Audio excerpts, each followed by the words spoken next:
श्री गुरुभ्यो नमः। रत्नाकरा धौतपदां हिमालय किरीटिनीं ब्रह्मराजर्षि रत्नाढ्यां वंदे भारत मातरम। सुधे श्रोताओं, हम धर्मधेनु के सनातन वाहिनी से बोल रहे हैं। इसमें आप भारतवर्ष की नाना भाषाओं के माध्यम से सनातन संस्कृति के बारे में समस्त प्रकार की जानकारियों को पा सकते हैं। हम आपसे आग्रह करते हैं, अपितु करबद्ध प्रार्थना करते हैं कि आप हमारे इस वाहिनी को, चैनल को लाइक करें, शेयर करें। यह आपके प्रति हमारी अभ्यर्थना है। आज से हम धर्मधेनु के सनातन वाहिनी पर ज्योतिष शास्त्र के संबंध में कुछ कार्यक्रम प्रस्तुत करने जा रहे हैं। ज्योतिष शास्त्र के कार्यक्रम के प्रस्तुत करने के पूर्व छोटी सी भूमिका के रूप में हम जाने कि ज्योतिष शास्त्र है क्या। ज्योतिष का प्रथम अर्थ होता है प्रकाश, लाइट। जिस प्रकार आपके जीवन में प्रकाश महती योगदान करता है, परम महत्वपूर्ण है, ठीक उसी प्रकार से ज्योतिष शास्त्र भी आपके जीवन के पथ पर टॉर्च के रूप में, प्रकाश के रूप में, लाइट के रूप में, प्रकाश स्तंभ के रूप में, लाइट हाउस के रूप में कार्य करता है। यह ज्योतिष शास्त्र 3 विभागों में विभक्त है। पहला है सिद्धांत, दूसरा है संहिता, तीसरा है होरा। अर्थात सिद्धांत जिसमें नाना प्रकार के गणितों का प्रपंच है, अंक गणित, बीज गणित, रेखा गणित, गोल गणित, ग्रह गणित इत्यादि। दूसरा महत्वपूर्ण स्कंध है संहिता। इसमें हम पश्चात आएंगे। इसके पूर्व हम जान जाएं जातक अथवा होरा। जातक अर्थात एक व्यक्ति विशेष के जन्म चक्र के आधार पर उसके पूर्व जन्म के किए हुए समस्त शुभ और अशुभ कर्मों का फल इस जन्म में कब और कैसे और क्यों आएगा, इसका विवेचन किया जाता है। महत्वपूर्ण द्वितीय स्कंध है संहिता। संहिता में गणित और जातक से इतर समस्त विषय आ जाते हैं, जैसे कि आपको मुहूर्त निर्णय है, वास्तुशास्त्र है, ग्रहों का चार है, नाना प्रकार के आपके शरीर वर्ण की आकृतियां हैं। बहुत बड़ा इस पर प्रपंच है। कभी जब हम इस विषय पर आएंगे तब जानेंगे। इसी द्वितीय स्कंध का एक बहुत ही महत्वपूर्ण भाग है मुहूर्त। मुहूर्त अर्थात 3 अर्थों में साधारणतः हम लेते हैं।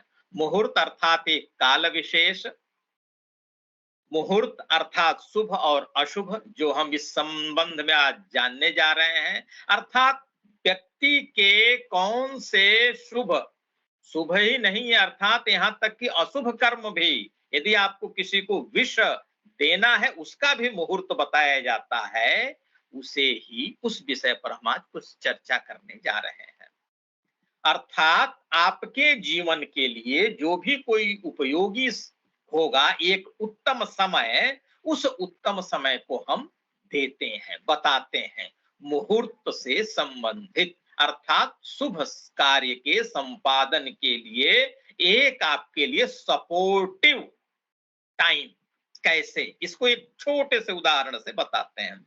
जैसे आपको प्रयाग से वाराणसी होते हुए पटना जाना है और हमने आपको एक समय बताया, उस समय के अनुसार आपने प्रस्थान किया, तो देखिए आपको गंगा की धारा एक कार्य करेगी, आपके पास बहुत अच्छे मल्ल नाविक हों वे कार्य करेंगे, और सौभाग्यवशात वायु भी पश्चिम से पूर्व की ओर बहने लग गई।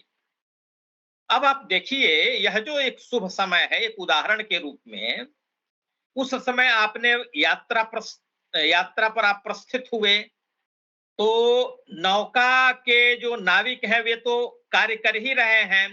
गंगा का प्रवाह भी आपके अनुकूल हो गया और वायु का प्रवाह भी आपके अनुकूल हो गया।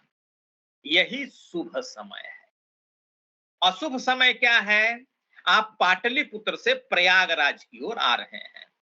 वायु आपके विरुद्ध है, जल का प्रवाह आपके विरुद्ध है और केवल आपके साथ प्रवाह साथ कौन दे रहा है? तो आपके नाविक। अर्थात आप एक इन्वेस्ट कर रहे हैं और दो जो है डिस इन्वेस्ट कर रहे हैं। पटना पाटलिपुत्र से प्रयागराज आने के समय, लेकिन प्रयागराज से पाटलिपुत्र जाने के समय में आप एक इन्वेस्ट कर रहे हैं और डबल ट्रिपल आप लाभ में जा रहे हैं। यही शुभ समय है। यही ज्योतिषी आपको यात्रा के लिए, गर्भाधान के लिए, अन्य नवीन वस्त्र धारण के लिए, किसी राज्य पर चढ़ाई करने के लिए, आक्रमण के लिए, वाद विवाद के लिए नाना प्रकार के हैं। आज हम पूरे भारतवर्ष में सनातन धर्मावलंबियों के मध्य में अथवा ज्योतिषियों के मध्य में जो शिरोमणि ग्रंथ है मुहूर्त चिंतामणि, उसका प्रकरण अनुसार हम लोग पारायण कर रहे हैं। पहले हम आपको इसका एक हिंदी संस्कृत के श्लोक बोलेंगे और उसका साधारण हिंदी अनुवाद बोलेंगे। यदि आपको इस पर कोई पूछताछ हो, इंक्वायरी हो, प्रश्न हो, तो आप हमारे वेबसाइट जाल के माध्यम से हमसे प्रश्न कर सकते हैं और हम आपको यथासंभव संतुष्ट करने का प्रयास करेंगे। आइए हम इस ग्रंथ का प्रारंभ करते हैं। इस ग्रंथ के रचयिता हैं स्वनाम धन्य श्री राम दैवज्ञ। राम दैवज्ञ का काल अकबर और उनके मनसबदार राम जयपुर नरेश के आसपास है, अर्थात 1555 ईस्वी के आसपास है। यह हम ऐसे जानते हैं क्योंकि इन्होंने राम विनोद कर्ण नामक ग्रंथ लिखा था, उसके आधार पर कह सकते हैं। यह मुहूर्त चिंतामणि उन्होंने बनाया है, वाराणसी में स्थित होकर के बनाया है और 13-14 प्रकरण है और लगभग 500 के लगभग इसमें श्लोक है और बड़ा ही उत्तम और मानक ग्रंथ है। इसमें भी यदि आपने पीयूष धारा टीका पढ़ ली तो मुहूर्त से संबंधित समस्त वाद विवादों के आप ही एकमेव निर्णय करता होंगे और कोई नहीं हो सकता। इतना बहुत ही निर्णायक मानक ग्रंथ है और परम आदरणीय ग्रंथ भी है। भारतवर्ष के समस्त पारंपरिक और संस्कृत विश्वविद्यालयों के पाठ्यक्रमों में यह है ग्रंथ। यही एक ग्रंथ है जो आसेतु हिमालय सब जगह एक समान समादृत है। तो रामदैवज्ञ अपने इस ग्रंथ के प्रारंभ में मंगलाचरण करते हैं। मंगल का आचरण क्यों करते हैं? प्रश्न है। मंगल का आचरण शिष्य को अच्छी शिक्षा दी जाए इसके लिए, अथवा हमारा कार्य निर्विघ्न संपन्न हो इसके लिए। इसमें भी ये आप जब संस्कृत शास्त्रों को पढ़ेंगे तो उसमें नाना प्रकार के मंगलाचरण के भेद हैं। आदि मंगल, मध्य मंगल, अंत मंगल, वस्तु निर्देशात्मक, नमस्कारात्मक, ये सब भेद हैं। तो इन्होंने आदि मंगल किया है। मंगलाचरण का श्लोक इस प्रकार का है। गौरी स्रवः के तकपत्र भंगम आकृष्य हस्तेन ददन मुखाग्रे विघ्नं मुहूर्ता कलित द्वितीय दंत प्ररोहो हरतु द्विपास्यः। हे द्विपास्यः अर्थात जिनके आस्य द्वीप के जैसे हैं, अर्थात गज के मुख के जैसे हैं, ऐसे द्विपास्य हमारे समस्त विघ्नों का हरण करें। अब तक हम जानते आए हैं कि गणेश एक दंत है, लेकिन कवि की कल्पना देखिए, इन्होंने इस गणेश को दो दंतों वाला बना दिया है। कैसे इन्होंने कल्पना की है कवि की? तो कहते हैं गौरी स्रवः के तकपत्र भंगम। गौरी के कान में केतकी के जो पुष्प हैं, उस पुष्प को जब बाल गणेश गौरी के अंक में विराजमान हैं, उस समय खेल खेल में अपने सूंड से गौरी के कान में जो शोभित केतकी केतकी यानी श्वेत पुष्प विशेष, उस पुष्प के एक पत्र को अपने हाथों से अर्थात अपने सूंड से ले रहे हैं। और जब ले रहे हैं तो कवि कल्पना कर रहा है कि वह जो केतकी के पत्र का एक जो केतकी के पुष्प के पत्र का एक जो भाग विशेष है, लग रहा है कि जैसे वह दूसरा दांत उत्पन्न हो रहा हो। अर्थात वह हमारा विघ्न विनाशक गणेश द्विदंत हो गया है, एक दंत वाला नहीं रहा, ऐसी कवि की कल्पना है। ऐसा ही वे कहते हैं, गौरी स्रव के तक पत्र भंगम। कोई कोई यहाँ भंगम को साधु अथवा शिष्ट नहीं मानता है, उसके स्थान पर भागम की कल्पना कर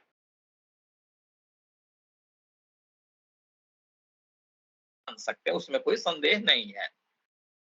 एक भाग को आकृष्य पकड़ करके हस्तेन अथवा सुंडेन तदन्मुखाग्रे अपने मुख में दे रहे हैं। तो जब दे रहे हैं तो जो दांत नहीं है अर्थात टूटा हुआ है, उस ऐसा लग रहा है कि जैसे वह दांत उग रहा है। तदन्मुखाग्रे ऐसे मुहूर्ता कलितः, एक मुहूर्त क्षण भर के लिए जो गणेश की जो यह दिव्य मूरत, दिव्य छवि कवि के मन मस्तिष्क पर छा गई, ऐसा गणेश जो द्वितीय दंत का प्ररोह हो रहा है, ऐसा जो गणेश है हमारे समस्त विघ्नों का हरण करें। यह इस मंगलाचरण के अर्थात प्रथम श्लोक का आशय है। अब एक इस पर प्रश्न आता है कि क्या एक श्लोक से गणेश की वंदना कर दी जाए और गणेश हमारे सारे विघ्नों का नाश कर देगा, अथवा क्या गणेश हमारे अब अर्थात अपने भक्तों के मन की बात को नहीं जानता है कि उसके विघ्नों का नाश कर दिया जाए? प्रश्न हो सकता है। तो बड़ा ही इस पर, अथवा क्या गणेश को क्या आवश्यकता है कि जय हो गणेश, जय हो गणेश, बिना जय हो किए गणेश प्रसन्न ही नहीं होगा। अर्थात गणेश इतना दुर्बल है कि बिना हमारे जय किए उसकी जय ही नहीं होगी। वस्तुतः यहाँ भक्त और भगवान में तादात्म्य संबंध हो जाता है। हम अपितु जय हो गणेश कह रहे हैं का तात्पर्य हो जाता है जय हो अखिलेश। अर्थात हम उस गणेश के माध्यम से अपनी ही जय जयकार अथवा अपने ही जय की कामना करते हैं।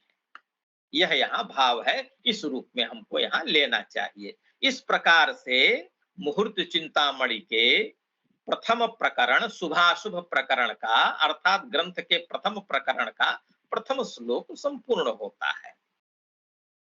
अब जो है द्वितीय श्लोक की प्रवृत्ति होती है। द्वितीय श्लोक में सुस्पष्ट निर्देशित कर दे रहे हैं कि हम इस ग्रंथ की रचना क्यों कर रहे हैं। ग्रंथकार यह कहता है, पहले हम श्लोक सुनते हैं, पुनः उसके बाद इसकी साधारण व्याख्या। क्रियाकलाप प्रतिपत्ति हेतु संक्षिप्त सारार्थ विलास गर्भम अनंत दैवज्ञ सुतः स रामो मुहूर्त चिंता मणिमातनोति। यह अनंत दैवज्ञ का सुत अपने पूज्य पिता का निर्देश कर रहे हैं और अनंत दैवज्ञ ही इनके गुरु भी थे, इनका ये निर्देश कर रहे हैं। उनका यह पुत्र राम मुहूर्त चिंतामणि नामक ग्रंथ का तन्वन कर रहा है, निर्माण कर रहा है। जैसे आप वस्त्र निर्माण करते हैं तंतु से, तंतुवाय के रूप में, उसी प्रकार से आतनोति सब जगहों से लेकर के अच्छे से ताना बाना बुन रहे हैं। किस लिए, आखिर ग्रंथ की रचना क्यों की जाती है? गणेश रामदैवज्ञ इसका उत्तर देते हैं श्लोक के पूर्व भाग में। क्रियाकलाप प्रतिपत्ति हेतु, समस्त क्रियाकलापों के प्रतिपत्ति के लिए निर्विघ्न संपन्नता के लिए संक्षिप्त सार अर्थ और उसके गर्भ में समस्त अर्थ समाहित है, ऐसी मुहूर्त चिंतामणि की रचना करता हूं। अर्थात यह बहुत अधिक विस्तार भी नहीं है, बहुत अधिक सूत्र रूप में नहीं है व्याकरण के सूत्रों के जैसा, लेकिन बहुत अधिक विस्तार होने से अत्यंत विस्तार हो जाता है, बहुत अधिक सूक्ष्मता करने से अर्थ संकोच हो जाता है, ऐसा नहीं। अर्थात मध्यम मार्ग में है वह। अर्थात जहां संक्षिप्त करना है हमने वहां संक्षेप किया है, जहां विस्तार करना है वहां विस्तार किया है, और इसके साथ ही साथ इसके गर्भ में अर्थात इस पुस्तक के अंदर समस्त अर्थ विलसित हो रहे हैं, शोभित हो रहे हैं, स्वयमेव चमक रहे हैं। आप केवल ग्रंथ के श्लोकों का पारायण करेंगे और आपको सारा का सारा ग्रंथ जो है आपके हाथ में हस्तामलकवत हो जाएगा। ऐसा यह अनंत दैवज्ञ के सुत श्री राम दैवज्ञ वाराणसीस्थ अपने मुहूर्त चिंतामणि ग्रंथ के प्रथम प्रकरण के द्वितीय श्लोक में कह रहे हैं। अब हम इससे आगे तीसरे श्लोक में चलते हैं। तो ज्योतिष का प्रारंभ ही इससे होता है, तिथियों से। तिथियां हम जानते हैं प्रतिपद से लेकर के अमावस्या पूर्णिमा, यह 15 अथवा 16 तिथियां हैं। शुक्ल कृष्ण भेद से 15 तिथियां हैं, यह हम जानते हैं। इसके स्वामी तिथिशा, तिथियों के ईश स्वामी, और क्रमशः जो तिथियां हैं उनके स्वामियों को आचार्य रामदैवज्ञ कह दे रहे हैं। तिथिशा वह्निको गौरी गणेशो हिर्गुहो रवि शिवो दुर्गान्तको विश्वे हरि कामः शिवः शशि इति।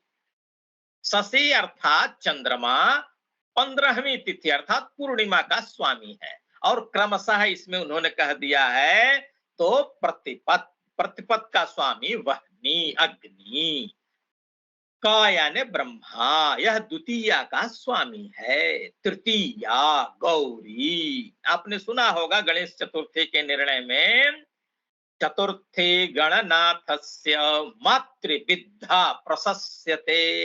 चतुर्थी का जो स्वामी गणनाथ है वह मातृविद्या होने से, अब माता कहीं वेद करेगी?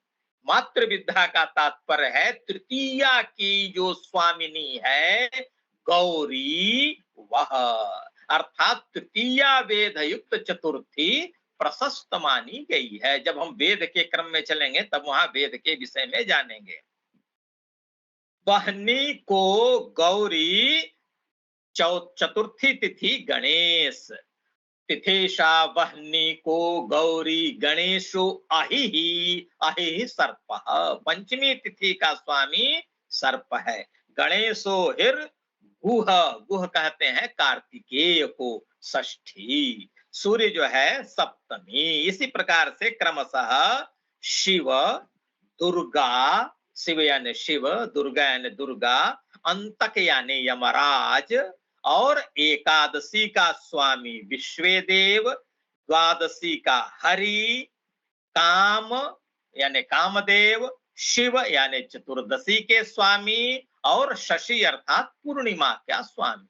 अब जो है अमावस्या भी इसमें छूट जैसी रही है, तो इसके लिए एक वचन है, गुरु परंपरा से हम लोगों ने पाया है, अमायाम पितरः स्मृतः।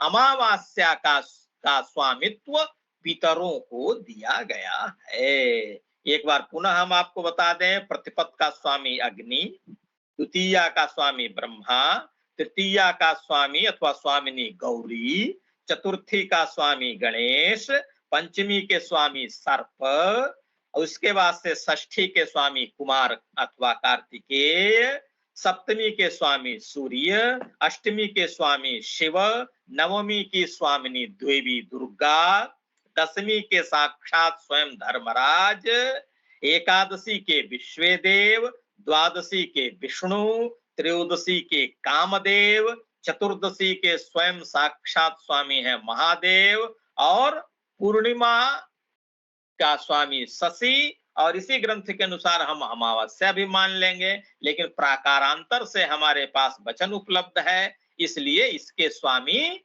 माने जाएंगे पितर। अमायाम पितरः स्मृतः। तो बंधुओं, अब हम चलते हैं चौथे श्लोक की ओर। इस चौथे श्लोक के बाद हम यहाँ प्रकरण यही संपन्न करेंगे।